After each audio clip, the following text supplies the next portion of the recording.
빛이 쏟아졌습니다. 한낮인데도 방 안이 환하게 빛나기 시작했고 저는 무릎을 꿇은 채 고개를 들 수 없었습니다.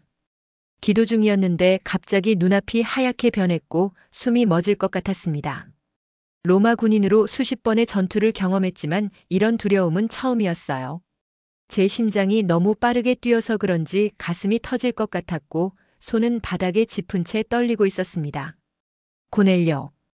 음성이 들렸습니다. 제 이름을 부르는 목소리였는데 그 음성은 천둥 소리처럼 웅장하면서도 부드러웠습니다. 저는 대답하고 싶었지만 입술이 떨려서 말이 나오지 않았어요. 로마 백부장으로서 황제 앞에서도 당당했던 제가 이 순간만큼은 한낱 먼지 같은 존재라는 생각이 들었습니다. 천사였습니다. 분명히 하나님께서 보내신 천사가 제 앞에 서 있는 것 같았어요. AD 40년 가이사랴의 제 집 다락방에서 일어난 일이었습니다.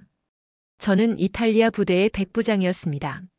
로마 군인 100명을 지휘하는 위치였고 가이사랴에 주둔하며 유대 지역의 치안을 담당하고 있었어요.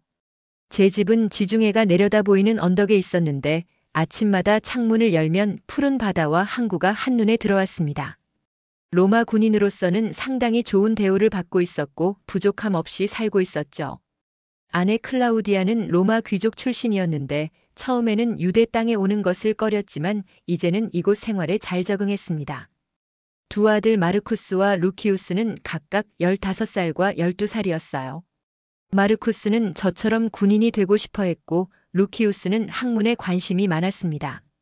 저희 가족은 매일 저녁 함께 식사를 했는데 아이들이 하루 있었던 일을 이야기하면 아내와 저는 웃으며 들어주곤 했습니다.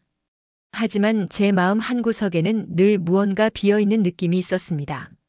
로마의 신들에게 제사를 드리고 황제를 숭배했지만 그것이 진정한 신앙이라는 확신이 들지 않았어요. 대리석으로 만든 신상 앞에 서면 차갑고 공허한 느낌만 들었고 제 기도가 어디로 가는지 알 수 없었습니다. 그러던 어느 날 유대인 상인 요셉을 만났습니다. 그는 정직한 사람이었는데 장사를 하면서도 절대 거짓말을 하지 않았어요. 저는 궁금해서 물었습니다. 당신은 어떻게 그렇게 정직할 수 있어? 요셉이 대답했습니다. 제가 섬기는 하나님께서 정직을 요구하시기 때문입니다. 그날 이후로 저는 유대인들의 하나님에 대해 관심을 갖게 되었습니다. 안식일마다 회당 근처에 가서 멀리서 예배 소리를 들었습니다. 유대인들이 함께 찬송하는 소리가 들렸는데 그 목소리에는 진실함이 있었어요. 로마 신전에서 듣던 형식적인 찬송과는 달랐고 진심에서 우러나오는 것 같았습니다. 저는 유대인 친구들에게 하나님에 대해 물었습니다.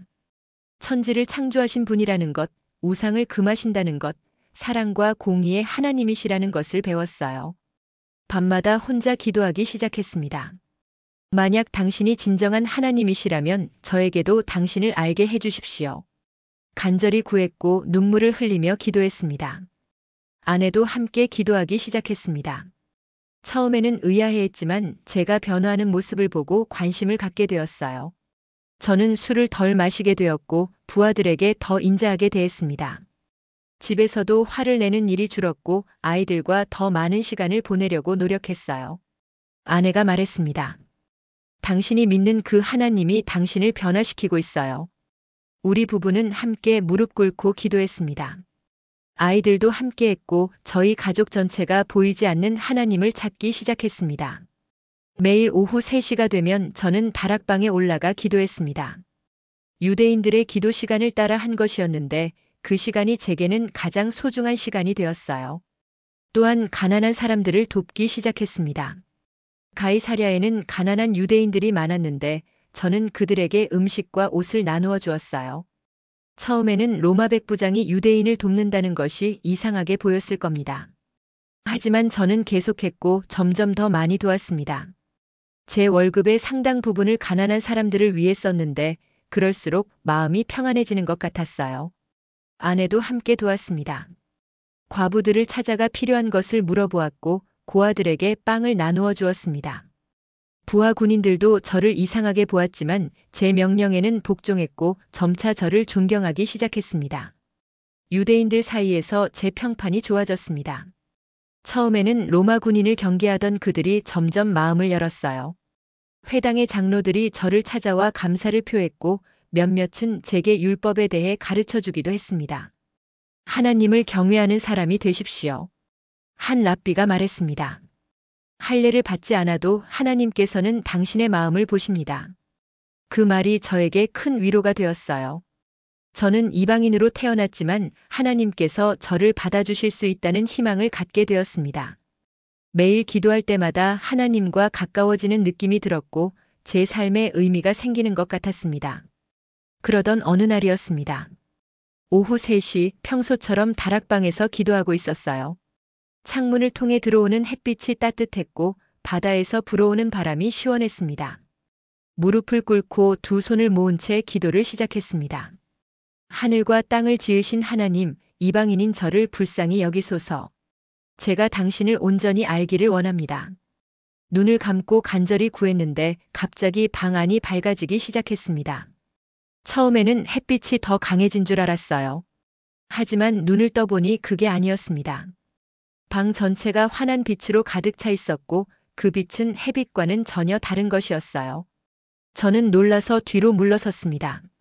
심장이 빠르게 뛰기 시작했고 온몸에 소름이 돋았어요. 빛 속에서 형체가 나타나기 시작했는데 그것은 사람 같기도 하고 아닌 것 같기도 했습니다. 너무 밝아서 똑바로 볼 수 없었어요. 저는 본능적으로 얼굴을 땅에 대고 엎드렸습니다. 무릎이 후들거렸고 손이 떨려서 바닥을 제대로 짚을 수가 없었어요. 고넬료. 음성이 들렸습니다. 제 이름을 부르는 것이었는데 그 목소리는 위험 있으면서도 부드러웠습니다. 저는 대답하려고 했지만 목소리가 나오지 않았어요. 입술이 말라붙었고 혀가 움직이지 않았습니다. 한참을 그렇게 있다가 겨우 목소리를 냈습니다. 주여, 무엇이니까? 떨리는 음성이었어요. 내 기도와 구제가 하나님 앞에 상달되어 기억하신 바가 되었으니. 천사가 말했습니다. 그 말을 듣는 순간 눈물이 쏟아졌어요. 하나님께서 제 기도를 들으셨다는 것, 제가 한 구제를 기억하신다는 것이 믿기지 않았습니다. 저는 이방인이었고 로마 군인이었고 유대인들에게는 부정한 존재였어요. 그런 제가 어떻게 하나님의 관심을 받을 수 있단 말입니까? 천사가 계속 말했습니다. 내가 사람들을 욥바에 보내어 베드로라 하는 시몬을 청하라. 그는 무두장이 시몬의 집에 유숙하니 그 집은 해변에 있느니라. 명확한 지시였습니다. 욥바로 가서 베드로라는 사람을 찾아오라는 것이었어요. 저는 고개를 들었지만 이미 천사는 사라지고 없었습니다. 빛도 사라졌고 방은 다시 평범한 오후의 모습으로 돌아왔어요. 햇빛이 창문으로 들어오고 있었고 바닷바람이 커튼을 흔들고 있었습니다. 하지만 제 마음은 평범하지 않았어요. 방금 일어난 일이 꿈인지 현실인지 구분이 안 됐습니다. 손을 보니 여전히 떨리고 있었고 무릎에는 힘이 없어서 일어설 수가 없었어요. 한참을 그 자리에 앉아 있었습니다. 천사의 음성이 계속 귓가에 맴돌았고 내 기도와 구제가 하나님 앞에 상달되어라는 말이 가슴을 뜨겁게 했습니다. 아래층으로 내려갔습니다. 비틀거리며 계단을 내려갔는데 다리가 후들거려서 난간을 잡아야 했어요. 아내가 저를 보고 놀란 표정을 지었습니다. 여보, 무슨 일이에요? 얼굴이 새하얗네요. 저는 아내를 부축을 받아 의자에 앉았습니다. 물을 한 잔 마시고 나서야 말을 할 수 있었어요. 천사를 봤소. 아내의 눈이 커졌습니다. 천사요? 저는 고개를 끄덕이며 방금 일어난 일을 모두 이야기했습니다. 밝은 빛, 음성, 욥바로 가라는 명령까지 전부 말했어요. 아내는 제 손을 꽉 잡았습니다. 하나님께서 당신에게 응답하신 거예요. 그녀의 눈에도 눈물이 고였습니다. 우리 부부는 그 자리에서 함께 기도했어요. 감사와 찬양의 기도였습니다. 즉시 부하들을 불렀습니다. 가장 신실한 2명의 병사와 경건한 1명의 하인을 선택했어요.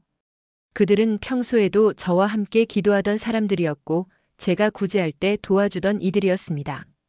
3사람을 앞에 앉히고 말했습니다. 욥바로 가시오. 무두장이 시몬의 집을 찾아 베드로라는 사람을 모셔오시오. 그분은 하나님께서 보내시는 분이요. 병사들이 물었습니다.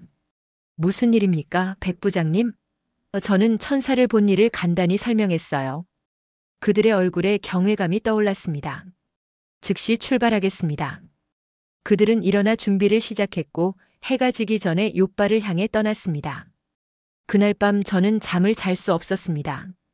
침대에 누웠지만 눈이 말똥말똥했고 천사의 모습과 음성이 계속 떠올랐어요. 베드로라는 사람은 어떤 분일까? 왜 하나님께서 그분을 저에게 보내시는 걸까? 궁금증이 꼬리를 물었습니다. 옆에서 자고 있는 아내를 보니 평온한 얼굴이었어요. 저는 조용히 일어나 다시 다락방으로 올라갔습니다. 무릎을 꿇고 기도했습니다. 하나님, 당신의 뜻이 무엇인지 알고 싶습니다. 제가 무엇을 해야 합니까? 새벽까지 기도했고 동이 트기 시작할 때쯤 마음에 평안이 찾아왔습니다.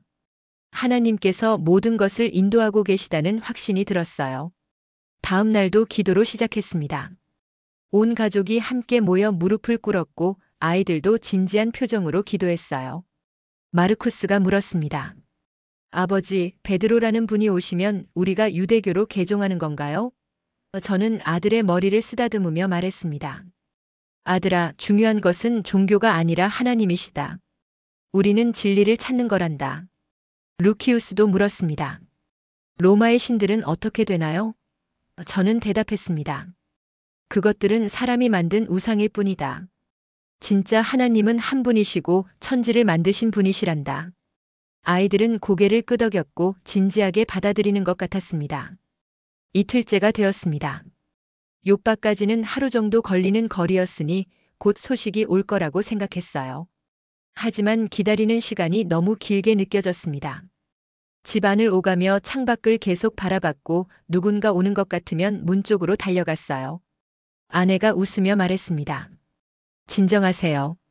하나님의 때가 있을 거예요. 맞는 말이었습니다. 저는 조급해하지 말아야 했어요. 기도하며 기다렸고 구제하는 일도 계속했습니다. 가난한 사람들에게 빵을 나누어 주며 말했습니다. 하나님께서 우리를 사랑하십니다. 서로 사랑하며 삽시다. 그들이 고개를 끄덕이며 감사해했어요. 사흘째 되는 날 정오쯤이었습니다. 저는 집 앞 테라스에서 기도하고 있었는데 아래쪽에서 발소리가 들렸어요. 여러 명이 걷는 소리였고 점점 가까워지고 있었습니다. 저는 벌떡 일어나 난간에 기대어 내려다봤어요. 제가 보낸 병사 2명과 하인 1명이 보였고 그들과 함께 낯선 사람들이 있었습니다. 유대인 차림의 사람들이었는데 그중 1명이 다른 이들보다 앞서 걷고 있었어요. 나이가 지긋해 보였고 수염이 하얗게 센 분이었습니다. 베드로임에 틀림없었어요. 저는 서둘러 계단을 내려갔습니다. 심장이 뛰었고 손에 땀이 났어요. 하나님께서 보내신 사람을 만난다는 생각에 긴장이 되었습니다. 대문 앞에 도착했을 때 병사들이 먼저 인사를 했어요. 백부장님, 베드로님을 모셔왔습니다. 저는 베드로를 향해 고개를 숙였습니다. 로마 백부장이 유대인에게 절을 하는 것은 이례적인 일이었지만 저는 무릎을 꿇을 뻔했어요. 베드로가 황급히 저를 일으켜 세웠습니다. 일어나십시오. 나도 사람입니다. 그의 목소리는 따뜻했고 눈빛은 온화했어요. 저는 베드로의 손을 잡았습니다. 오셔서 감사합니다. 하나님께서 당신을 보내셨습니다. 베드로가 고개를 끄덕였습니다. 하나님의 인도하심이었습니다. 집 안으로 안내했습니다. 이미 친척들과 가까운 친구들을 불러 모아 놓았는데 모두 저처럼 하나님을 경외하는 사람들이었어요. 거실에는 30명 정도가 모여 있었고 모두 경건한 표정으로 베드로를 맞이했습니다. 베드로가 방에 들어서자 모두 일어나 인사를 했어요. 저는 베드로를 상석에 앉게 하고 말했습니다. 사흘 전 이맘때에 제 집에서 기도하고 있었습니다. 갑자기 빛나는 옷을 입은 사람이 제 앞에 서서 말하기를 고넬료야, 하나님이 내 기도를 들으시고 내 구제를 기억하셨으니 하시며 당신을 청하라고 명령하셨습니다. 제 목소리가 떨렸습니다. 그날의 감동이 다시 밀려왔기 때문이었어요. 그래서 즉시 사람을 보내어 당신을 모셨고 당신도 오셨으니 감사합니다. 이제 우리는 모두 하나님 앞에서 주께서 당신에게 명하신 모든 것을 들으려고 여기 있습니다. 베드로가 천천히 일어섰습니다. 그의 얼굴에 감동이 어려 있었고 눈에는 눈물이 맺혀 있었어요. 잠시 말없이 우리를 둘러보더니 입을 열었습니다. 내가 참으로 하나님은 사람의 외모를 보지 아니하시고 각 나라 중 하나님을 경외하며 의를 행하는 사람은 다 받으시는 줄 깨달았도다. 그 말을 듣는 순간 제 가슴이 뜨거워졌습니다. 이방인인 제가, 로마 군인인 제가 하나님께 받아들여질 수 있다는 말이었어요. 평생 궁금했던 질문에 대한 답이었습니다. 옆에 있던 아내가 제 손을 꽉 잡았고 저는 눈물을 참느라 입술을 깨물었습니다. 베드로가 계속 말했습니다. 하나님이 이스라엘 자손들에게 보내신 말씀 곧 예수 그리스도로 말미암아 화평의 복음을 전하사. 그는 예수라는 분에 대해 이야기하기 시작했어요. 나사렛 예수님이 하나님의 아들이시며 병든 자를 고치시고 귀신 들린 자를 구원하셨다는 것을 말했습니다. 그분이 십자가에서 돌아가셨지만 사흘 만에 부활하셨다는 놀라운 이야기를 들려주었어요. 우리는 그분이 죽은 자 가운데서 살아나신 후에 함께 먹고 마셨습니다. 베드로의 목소리에는 확신이 가득했습니다. 그분은 하나님이 정하신 자로서 살아있는 자와 죽은 자를 심판하실 분입니다. 저는 베드로의 모든 말을 놓치지 않으려고 귀를 기울였습니다. 예수님이라는 분이 바로 제가 찾던 하나님의 아들이시라는 것을 깨달았어요. 로마의 신들은 차갑고 멀게만 느껴졌지만 예수님은 실제로 이 땅에 오셔서 사람들을 치유하시고 사랑하신 분이었습니다. 십자가에서 죽으셨다는 것도 놀라웠지만 부활하셨다는 사실은 더욱 놀라웠어요. 죽음을 이기신 분이라면 진정한 하나님이 분명했습니다. 베드로가 말을 이어갔습니다. 그를 믿는 사람들은 다 그 이름을 힘입어 죄 사함을 받습니다. 죄 사함이라는 말이 제 마음을 파고들었어요. 제가 로마 군인으로서 저지른 일들, 전쟁터에서 사람을 죽인 일들이 떠올랐습니다. 그 죄가 용서받을 수 있다는 말이었어요. 베드로가 말을 마치기도 전에 놀라운 일이 일어났습니다. 갑자기 방 안이 바람으로 가득 찼는데 창문은 모두 닫혀 있었어요. 강한 바람이 불어왔고 그 바람과 함께 평안함이 제 마음을 채웠습니다. 옆에 있던 사람들도 똑같이 느끼는 것 같았어요. 어떤 이는 손을 들고 찬양하기 시작했고 어떤 이는 무릎을 꿇고 기도했습니다. 아내는 눈물을 흘리며 하나님을 찬양했고 제 두 아들도 경외하는 표정으로 고개를 숙였어요. 저는 입술이 저절로 움직이는 것을 느꼈습니다. 알아듣지 못할 말이 쏟아져 나왔는데 그것은 제가 배운 적 없는 언어였어요. 하지만 제 영이 하나님과 대화하고 있다는 것을 알 수 있었습니다. 베드로와 함께 온 유대인 형제들이 놀라워했습니다. 그들의 얼굴에 충격이 역력했는데 이방인들에게도 성령이 임하는 것을 본 것이 처음이었던 모양이에요. 베드로가 그들을 향해 말했습니다. 이 사람들이 우리와 같이 성령을 받았으니 누가 능히 물을 금하여 이 사람들에게 세례를 베풀지 못하게 하겠느냐? 그의 말에 아무도 반대하지 않았습니다. 베드로가 저를 보며 물었어요. 세례를 받으시겠습니까? 저는 즉시 대답했습니다. 원합니다. 예수 그리스도의 이름으로 세례를 받기를 원합니다. 제 목소리는 확신에 차 있었고 두려움은 전혀 없었어요. 집 뒤뜰에는 큰 연못이 있었습니다. 평소에는 정원을 가꾸는 데 쓰는 물이었는데 오늘은 세례를 베푸는 거룩한 장소가 되었어요. 해가 서쪽으로 기울고 있었고 석양빛이 물 위에 반짝이고 있었습니다. 베드로가 먼저 물에 들어갔고 저도 그를 따라 들어갔어요. 물이 차가웠지만 기분이 좋았습니다. 베드로가 제 어깨에 손을 얹으며 말했습니다. 고넬료, 당신은 예수 그리스도를 주님과 구주로 믿습니까? 저는 크게 대답했습니다. 믿습니다. 예수님이 하나님의 아들이시며 저를 위해 십자가에서 돌아가시고 부활하신 것을 믿습니다. 베드로가 말했습니다. 그렇다면 내가 예수 그리스도의 이름으로 당신에게 세례를 베풉니다. 물속으로 잠겼습니다. 베드로가 저를 뒤로 눕히며 물에 잠기게 했는데 그 순간이 영원처럼 느껴졌어요. 물속에서 모든 것이 조용했고 과거에 제가 죽는 것 같았습니다. 로마의 신들을 섬기던 고넬료가 죄인이었던 고넬료가 물속에 묻히는 것 같았어요. 그리고 물 위로 일어났습니다. 베드로가 저를 일으켜 세웠고 숨을 크게 들이마셨어요. 새로운 사람으로 태어난 것 같았습니다. 물방울이 얼굴을 타고 흘러내렸고 석양빛이 제 눈을 비췄습니다. 둘레에 모인 사람들이 환호했어요. 할렐루야! 하나님을 찬양합니다. 아내와 아들들도 물에 들어와 세례를 받았습니다. 온 가족이 그리스도인이 된 것이었어요. 그날 밤 우리는 큰 잔치를 열었습니다. 양을 잡아 구웠고 빵과 포도주를 준비했어요. 유대인 형제들과 이방인인 우리가 함께 식탁에 앉았는데 이것은 전에 없던 일이었습니다. 율법에 따르면 유대인은 이방인과 함께 먹을 수 없었지만 베드로가 말했어요. 하나님께서 깨끗하게 하신 것을 속되다고 하지 말라고 하셨습니다. 우리는 함께 먹고 마시며 찬양했습니다.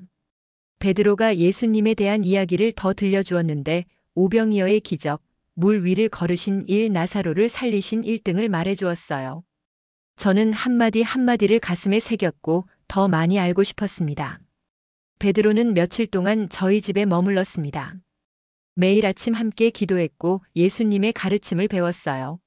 서로 사랑하라는 계명이 가장 크다는 것, 원수를 사랑하고 박해하는 자를 위해 기도하라는 것을 배웠습니다. 이것은 로마의 가르침과는 전혀 달랐어요.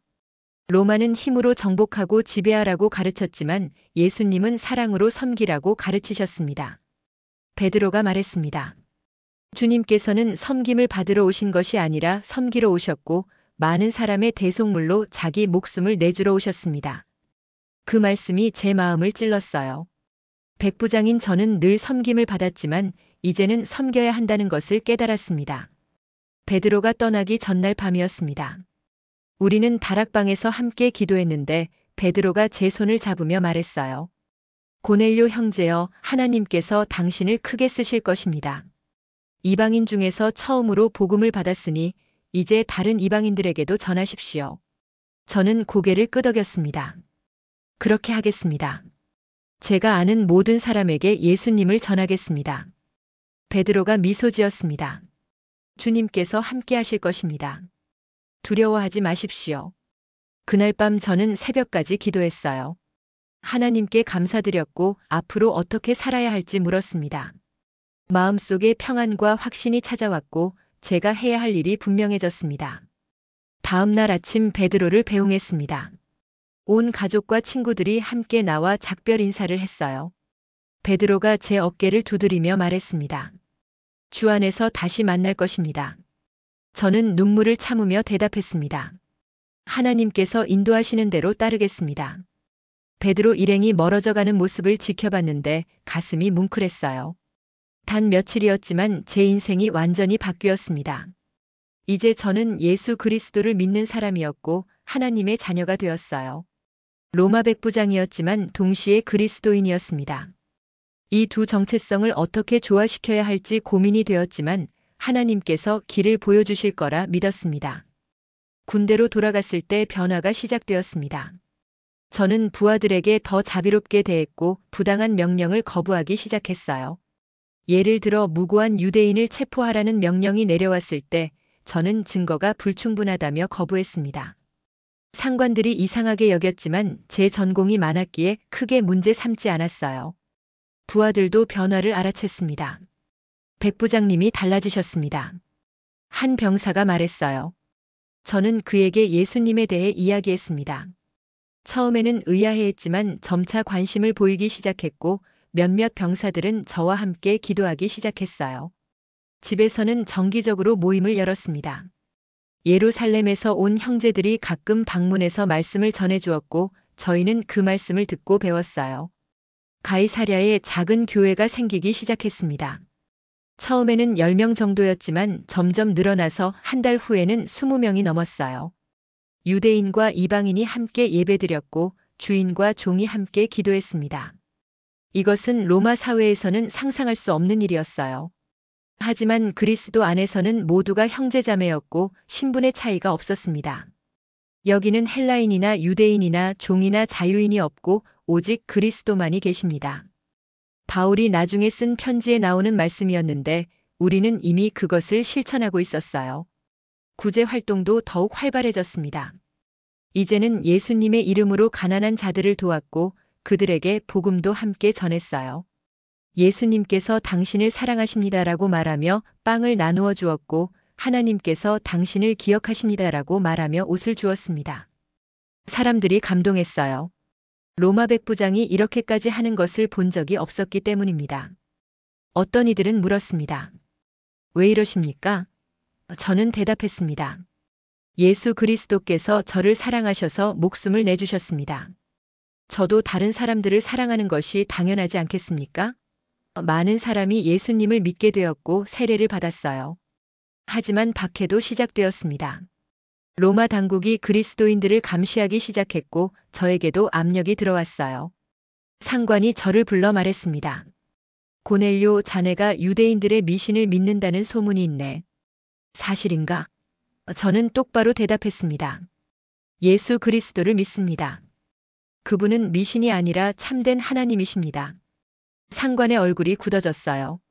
조심하게. 황제 숭배를 거부하면 어떻게 되는지 알고 있겠지? 저는 알고 있었습니다. 사형에 처해질 수 있다는 것을요. 하지만 두렵지 않았어요. 예수님께서 저를 위해 십자가에서 죽으셨는데 제가 그분을 부인할 수는 없었습니다. 며칠 후 시험이 왔습니다. 황제의 생일을 기념하는 제사가 열렸고 모든 군인은 참석해야 했어요. 황제의 동상 앞에 향을 피우고 절을 해야 했습니다. 저는 그 자리에 갔지만 향을 피우지 않았어요. 다른 군인들이 하나씩 앞으로 나가 절을 하는 동안 저는 뒤에 서 있었습니다. 상관이 소리쳤어요. 고넬료, 앞으로 나오게. 저는 나갔지만 무릎을 꿇지 않았습니다. 향을 피우고 절하라. 저는 고개를 저었어요. 할 수 없습니다. 저는 오직 한 분 하나님만 경배합니다. 주변이 조용해졌습니다. 모든 사람이 저를 쳐다봤고 누군가가 속삭였어요. 미쳤군. 죽고 싶은가? 상관이 칼을 빼들었습니다. 마지막 기회다. 지금 절하지 않으면 반역죄로 처형하겠다. 저는 눈을 감았어요. 이것이 제 마지막 일 수도 있다는 생각이 들었습니다. 아내와 아들들의 얼굴이 떠올랐고 함께했던 행복한 시간들이 스쳐 지나갔어요. 하지만 예수님의 얼굴도 보였습니다. 십자가에 달리신 모습, 저를 향해 팔을 벌리신 모습이 눈에 선했어요. 주님, 제 영을 받아주소서. 마음속으로 기도했습니다. 그때 뒤에서 목소리가 들렸어요. 기다리시오. 총독이 나타난 것이었습니다. 가이사랴의 총독이 직접 온 것은 이례적인 일이었어요. 총독이 상관에게 말했습니다. 이 사람은 로마에서 공적을 세운 백부장이요. 함부로 처형할 수 없소. 그리고 저를 보며 말했어요. 고넬료, 자네의 신앙은 존중하네. 하지만 공개적으로 황제를 거부하면 나도 자네를 보호할 수 없네. 조용히 믿고 공식 행사에만 참석하지 않으면 어떻겠나? 그것은 타협안이었습니다. 저는 감사했지만 동시에 고민이 되었어요. 예수님을 숨겨야 한다는 것이 옳은가? 하지만 죽으면 아무것도 할 수 없다는 생각도 들었습니다. 저는 총독에게 감사를 표했어요. 은혜에 감사드립니다. 하지만 제 신앙을 부인할 수는 없습니다. 총독이 고개를 끄덕였습니다. 알았네. 조심하게. 그날 이후로 저는 더욱 조심스럽게 행동했습니다. 공개적으로 전도하지는 않았지만 개인적으로 만나는 사람들에게는 복음을 전했어요. 집에서의 모임은 계속되었고 밤에 몰래 모여 예배를 드렸습니다. 촛불을 켜고 조용히 찬송을 불렀는데 그 시간이 가장 은혜로웠어요. 박해 속에서도 기쁨이 있었고 두려움 속에서도 평안이 있었습니다. 예수님께서 함께 하신다는 확신이 있었기 때문이에요. 베드로가 했던 말이 생각났습니다. 환난을 당하면 기뻐하십시오. 그것은 여러분의 믿음을 연단시킵니다. 정말 그랬어요. 시련이 올수록 믿음이 더 강해졌고 예수님이 더 귀하게 느껴졌습니다. 몇 년이 흘렀습니다. 저는 여전히 백부장으로 일했지만 마음은 온전히 하나님의 것이었어요. 부하들 중 많은 이들이 예수님을 믿게 되었고 비밀리에 모임을 가졌습니다. 로마군 안에 작은 교회가 생긴 셈이었어요. 어느 날 한 젊은 병사가 세례를 받고 싶다고 했습니다. 저는 밤에 몰래 바닷가로 데려가 세례를 베풀었어요. 달빛 아래서 물에 잠기는 그의 모습을 보며 감동했습니다. 베드로가 저에게 세례를 베풀던 그날이 떠올랐고 이제 제가 다른 사람에게 세례를 베푸는 것이 신기했어요. 하나님께서 저를 쓰고 계셨고 복음은 계속 퍼져나가고 있었습니다. 아들들도 자라서 훌륭한 그리스도인이 되었습니다. 마르쿠스는 군인이 되었지만 저와 같은 고민을 했어요. 아버지, 군인으로서 사람을 죽이는 것이 옳습니까? 저는 대답했습니다. 아들아, 우리는 평화를 지키는 자가 되어야 한다. 불의한 전쟁에는 참여하지 말고 약한 자를 보호하는 데 힘을 쓰거라. 루키우스는 학자가 되었어요. 성경을 연구했고 헬라어로 번역하는 일을 도왔습니다. 두 아들 모두 예수님을 사랑했고 그분을 위해 살기를 원했어요. 아버지로서 이보다 더 기쁜 일은 없었습니다. 아내 클라우디아도 놀랍게 변화했습니다. 한때 로마 귀족으로서 자부심이 강했던 그녀가 이제는 가난한 사람들을 섬기는데 기쁨을 찾았어요. 과부들을 돌보고 고아들을 입양했습니다. 우리 집에는 항상 도움이 필요한 사람들이 있었고 클라우디아는 그들을 친자식처럼 돌봤어요. 주님께서 저를 사랑하셨듯이 저도 남을 사랑합니다라고 그녀는 말했습니다. 함께 늙어가며 더욱 깊은 사랑을 나눴고 신앙 안에서 하나가 되었어요. 저녁마다 함께 기도했고 하나님께서 주신 은혜를 세며 감사했습니다. 세월이 흘러 저는 은퇴했습니다. 로마군을 떠나 온전히 교회 일에 전념할 수 있게 되었어요. 가이사랴 교회는 이제 100명이 넘는 성도가 모이는 큰 교회가 되었습니다. 저는 장로로 섬기며 말씀을 가르쳤고 새로 믿는 이들을 양육했어요.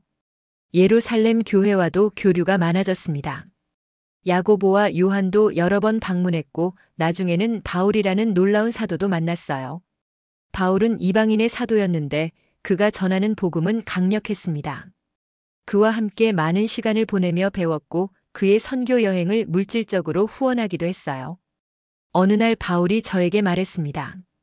고넬료 형제님은 이방인 중에서 처음으로 복음을 받은 사람입니다. 그것은 하나님께서 이방인도 사랑하신다는 증거예요. 저는 눈물이 났습니다. 천사를 만났던 그날이 떠올랐고 베드로가 왔던 날이 생각났어요. 그때는 몰랐지만 하나님께서는 큰 계획을 가지고 계셨습니다. 저를 통해 이방인들에게 복음의 문을 여신 것이었어요. 주님께 모든 영광을 돌립니다. 제가 말했습니다. 제가 무엇이기에 이런 은혜를 받았습니까? 바울이 미소 지었어요. 하나님께서는 작은 자를 택하셔서 큰 일을 이루십니다. 형제님의 순종이 많은 사람을 구원으로 이끌었습니다. 지금 저는 70을 넘겼습니다. 머리는 완전히 하얗게 새었고 허리도 많이 굽었어요. 하지만 마음은 여전히 뜨겁습니다. 매일 아침 일어나면 하나님께 감사 기도를 드려요. 주님, 저 같은 이방인을 불러주셔서 감사합니다. 로마 군인이었던 저를 당신의 자녀로 삼아주셔서 감사합니다. 손자들이 무릎에 앉으면 이야기를 들려줍니다. 천사를 만난 이야기, 베드로가 온 이야기, 세례받던 날의 이야기를요. 아이들은 눈을 반짝이며 듣고 할아버지, 저도 예수님을 만나고 싶어요라고 말해요. 저는 아이들의 머리를 쓰다듬으며 말합니다. 예수님은 지금도 살아계신단다. 내 마음속에 계시고 너를 사랑하신단다. 가끔 옛 전우들을 만납니다. 은퇴한 로마 군인들인데 그들 중 몇몇은 아직도 옛 신들을 섬겨요. 하지만 어떤 이들은 제 이야기를 듣고 관심을 보입니다. 고넬료, 자네는 정말 행복해 보이네. 그 비결이 뭔가? 저는 대답합니다. 예수 그리스도입니다. 그분이 제 삶을 바꾸셨어요. 그러면 그들이 더 물어봅니다. 저는 천천히 차근차근 복음을 전해요. 어떤 이는 믿고 어떤 이는 거부합니다. 하지만 저는 계속 전합니다. 숨이 붙어 있는 한 예수님을 증거할 것이에요. 이제 제 인생을 돌아보면 모든 것이 하나님의 은혜였습니다. 로마에서 태어나 군인이 된 것도, 가이사랴에 주둔하게 된 것도, 유대인들을 만난 것도 모두 하나님의 계획이었어요. 천사를 만난 것은 제 인생의 전환점이었고 베드로를 만난 것은 새로운 시작이었습니다. 그리스도인이 된 후 겪은 모든 시련과 기쁨이 저를 성장시켰어요. 이제 저는 확신합니다. 하나님은 사람의 외모를 보지 않으시고 유대인이나 이방인이나 구분하지 않으신다는 것을요. 누구든지 예수 그리스도를 믿으면 구원을 받습니다. 어제 교회에서 새로운 이방인 가족이 세례를 받았습니다. 헬라 사람이었는데 제 이야기를 듣고 예수님을 믿게 되었다고 해요. 물에서 올라오는 그들의 모습을 보며 눈물이 났습니다. 수십 년 전 제가 세례받던 그날이 떠올랐고 그날의 감격이 다시 살아났어요. 하나님께서 계속해서 일하고 계십니다. 복음은 멈추지 않고 퍼져나가고 더 많은 사람이 구원을 받고 있어요. 제가 처음이었지만 마지막이 아닙니다. 수많은 이방인이 예수님께 나아올 것이고 하나님의 나라는 계속 확장될 것입니다. 며칠 전 밤에 꿈을 꾸었습니다. 천사를 다시 만난 꿈이었는데 이번에는 두렵지 않았어요. 천사가 말했습니다. 잘했다, 착하고 충성된 종아. 그 음성을 듣고 깨어났는데 가슴이 뜨거웠습니다. 아직 제가 할 일이 남아있다는 것을 깨달았어요. 하나님께서 저를 부르시는 그날까지 충성하고 복음을 전하고 사랑을 실천해야 합니다. 저는 일어나 무릎을 꿇었어요. 주님, 제게 남은 시간을 모두 당신께 드립니다. 제 마지막 숨까지 당신을 증거하겠습니다. 창밖에 새벽이 밝아오고 있었고 새들이 노래하기 시작했습니다. 새로운 하루가 시작되었어요. 오늘도 집에 사람들이 모일 것입니다. 예배를 드리고 함께 식사하고 서로의 짐을 나눌 것이에요. 누군가는 기쁜 소식을 전할 것이고 누군가는 눈물로 기도를 요청할 것입니다. 저는 그들과 함께 웃고 울 것이고 위로하고 격려할 것이에요. 이것이 제 삶입니다. 예수 그리스도 안에서 형제자매와 함께하는 삶이요. 백부장이었던 과거는 중요하지 않습니다. 지금 저는 그리스도의 종이고 그분의 사랑을 전하는 사람이에요. 여러분께 말씀드리고 싶습니다. 하나님은 지금도 살아계십니다. 당신이 누구든 어디에 있든 무엇을 했든 상관없어요. 하나님께서는 당신을 사랑하시고 예수 그리스도를 통해 당신을 부르고 계십니다. 제가 이방인 로마 군인으로서 하나님의 은혜를 받았다면 당신도 받을 수 있어요. 마음을 여시고 예수님을 영접하십시오. 그분이 당신의 삶을 변화시킬 것이고 영원한 생명을 주실 것입니다. 두려워하지 마십시오. 하나님께서는 당신의 기도를 들으시고 당신의 구제를 기억하십니다. 순종하십시오. 그러면 하나님께서 놀라운 일을 행하실 것입니다. 저는 이제 생의 마지막을 향해 가고 있습니다. 언젠가 이 땅을 떠나 주님 앞에 설 날이 올 것이에요. 그날이 두렵지 않습니다. 오히려 기대가 됩니다. 저를 위해 십자가에서 돌아가시고 부활하신 예수님을 직접 뵐 수 있을 테니까요. 베드로도 다시 만날 것이고 함께 믿음을 지켰던 형제자매들도 만날 것입니다. 천국에서 영원히 하나님을 찬양하며 살 것이에요. 그때까지 저는 이곳에서 충성할 것입니다. 제게 주어진 하루하루를 감사히 살고 만나는 사람마다 예수님을 전할 것이에요. 해가 지고 있습니다. 지중해 위로 석양이 아름답게 물들고 있어요. 저는 테라스에 앉아 그 광경을 바라봅니다. 아내가 옆에 와서 앉고 손을 잡아주네요. 여보, 무슨 생각해요? 저는 미소 지으며 대답합니다. 하나님의 은혜를 생각하고 있어. 우리를 얼마나 사랑하시는지. 아내도 미소 짓습니다. 정말 감사한 일이에요. 우리는 함께 기도합니다. 저물어가는 햇빛 속에서 손을 맞잡고 하나님께 감사를 드려요. 주님, 감사합니다. 저희를 부르시고 구원하시고 사랑해 주셔서 감사합니다. 남은 생도 당신께 드립니다. 영광 받으소서. 기도를 마치고 일어섭니다. 집 안으로 들어가니 손자들이 뛰어와 안기네요. 할아버지, 저는 아이들을 안고 돌립니다. 웃음소리가 집안에 가득해요. 이것이 행복입니다. 하나님께서 주신 가족, 믿음, 사랑이 모두 모여 만드는 행복이에요. 저는 이 모든 것에 감사하며 오늘도 하나님을 찬양합니다. 할렐루야. 주님을 찬양합니다.